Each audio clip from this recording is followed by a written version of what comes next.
ഇനി അതുപോലെ തന്നെ മറ്റൊരു ചെടിയുണ്ട്, അത് നമുക്കെല്ലാവർക്കും അറിയാം. അതിൻ്റെ പേര് തൊട്ടാവാടി എന്നാണ്. ആ ചെടി കണ്ടിട്ടില്ലാത്തവർ ആരും ഉണ്ടാവുമെന്ന് തോന്നുന്നില്ല. കേരളത്തിൽ ആരും ആ ചെടിയുടെ ഗുണം അറിഞ്ഞിട്ടില്ലാത്ത, മണ്ണിൽ ചവിട്ടി നടക്കുന്നവരെല്ലാവരും ഗുണമറിഞ്ഞിട്ടുള്ള ഒരു ചെടിയാണ് തൊട്ടാവാടി എന്ന് പറയുന്നത്.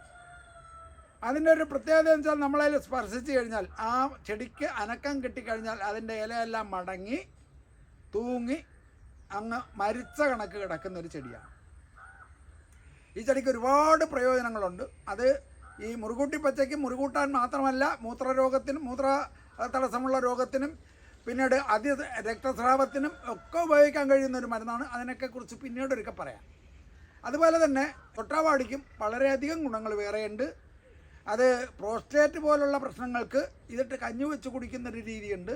അതിനൊക്കെ കുറിച്ച് നമുക്ക് പിന്നെ പറയാം. അത്രയും ഔഷധ ഗുണമുള്ള ഒരു ചെടിയാണ് തൊട്ടാവാടി എന്ന് പറയുന്നത്. അത് അതിൻ്റെ സ്വയരക്ഷയ്ക്ക് വേണ്ടി അതിന് മുള്ളുകളുണ്ട്.